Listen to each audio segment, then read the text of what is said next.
میدونی ما از کی ذلیل شدیم و خوار شدیم؟ از زمانی که فهمیدیم و این اعتقادمون شد که روزیمون دست فلانیه و مرگمون دست فلانیه و نفسمون دست فلانیه و دنیامون دست فلانیه و خوشبختیمون دست فلانیه و سلامتیمون دست فلانیه. کدوم فلانی؟ فلانی که سرما میخوره زیر 100 تا پتو خودشو قایم میکنه. کدوم فلانی؟ تو درباره کدوم فلانی داری صحبت میکنی؟ اگه منظورت از فلانی اللهه، اون یه بحث دیگه است. اگر از منظورت از فلانی اون مخلوق ضعیفی که با یک آنفولانزا خودشو زیر 100 تا پتو عاجزانه قایم میکنه، خودشو مخفی میکنه، اون نمیتونه قدرتی داشته باشه که صاحب نفوذ باشه، چون که الله علی کل شیء قدیر و هو علی کل شیء قدیر و فعال لما یرید. کسی دیگه فعال لما یرید نیست. دوست داری تکیه به کسی بزنی که فعال لما یریده؟ اگر تو با خدا باشید باور بکن هر چی که تو بخواهید برآورده میشه. تو هم میشی فعال لما ترید.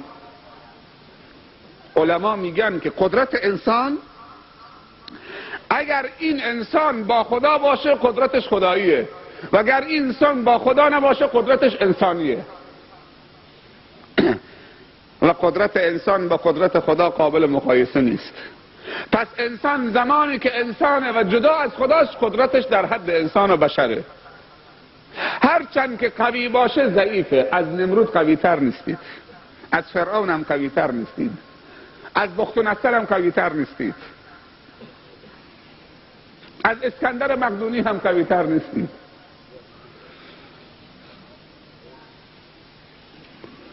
آخر یه روزی ذلیل و خوار خواهید شد. من به شما نگفتم که هیتلر 45 میلیون نفر کشت در جنگ جهانی دوم؟ در جنگ جهانی دوم 45 میلیون نفر کشته داد که سبب این جنگ هیتلر بود. حالا هیتلر کجاست؟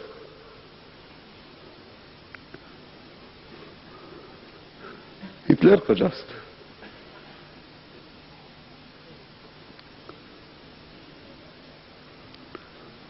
بالاخره انسان حرفی برای گفتن نداره اگر خدا نداره.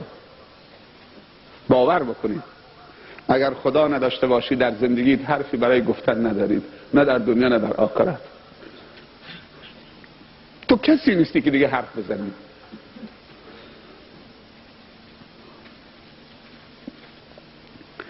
پس میگن که قدرت انسان به نیت انسانه. اگر نیت تو خدایی باشه قدرت تو هم به اندازه قدرت خداست، چون با نیت خدایی حرکت میکنی و خدا در تو قدرت ایجاد میکنه. دیگه هیچ کسی چاره ای تو نمیکنه. اینا بحثای عقیدتیه.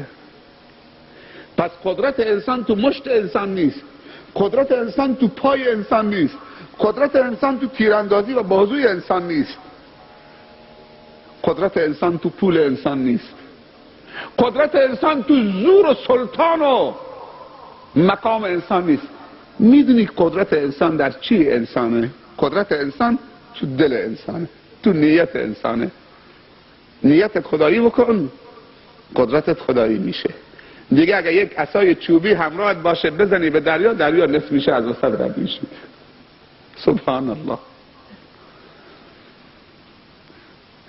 موسی از آب گرفته شده، اصلا کلمه موسی اصلش عبریه، موشه، موشا نه، موشی هم نه، موشه با اماله خونده میشه.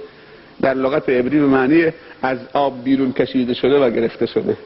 تو صندوقش گذاشته بودن، تو رود نیل انداخته بودن. همسر فرعون اونو صندوق از آب گرفت، باز کرد، نوزاد پسریه.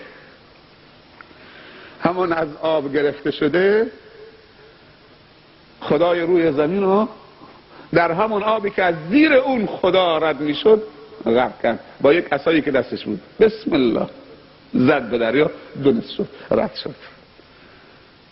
و صاحب قصر و جاه و منزلت و مقام تو اون آب غرق شد. فرعون با اون قدرتش میگفت که من خدای شما هستم، من کاری به اون خدا ندارم. نیتش و قدرتش انسانی بود طبق نیتش. و موسی بیکس بیچیزه از آب گرفته شده که محکوم به اعدام بود، بقا کرد، بزرگ شد، خدا بهش عصا داد، ید بیضا داد، زیر بغلش میگذاشت.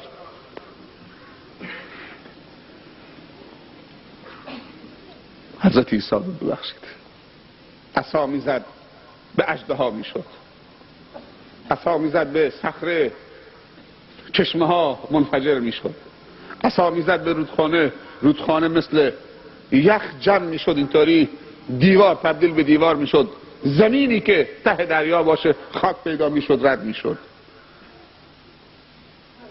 همون موسی. حضرت ابراهیم نیتش خدایی بود، فرعون انداخت نمرود تو آتش، آتش نسوزوندش.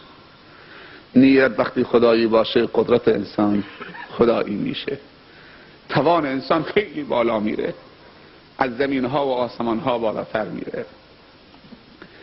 تبارک الذی بیده الملک، فرمان روایی دست کیه؟ یک فرمان روا برای دنیا و آخرت هست. ولی این نقطه رو دقت بکنید، در سوره حمد خداوند گفته مالک یوم الدین، نگفته مالک یوم الدنیا. عجیب، سوال اینجا مطرحه، مگر خداوند مالک دنیا و آخرت نیست؟ چرا گفته مالک یوم الدین در صورتی که خداوند هم مالک دنیاست هم مالک آخرته؟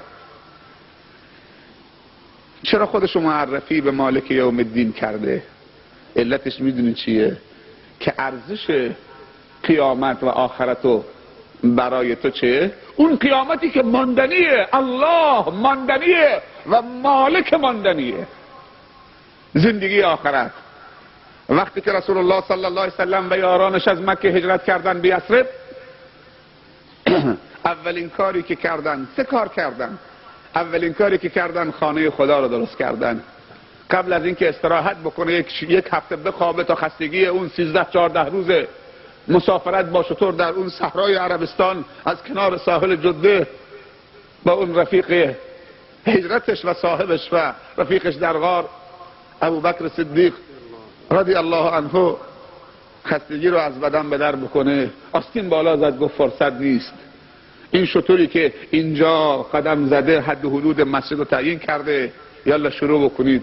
آمدند و ایجاد انگیزه کردند و خانه خدا رو شروع کردن شالوده زدن. هر کسی یک کاری میکرد. رسول الله صلی الله علیه و سلم خودش هم خشت به کولش میکشید و این رجز رو میخوند و این سرود رو سر میداد تا ایجاد شوق و علاقه و توان بکنه.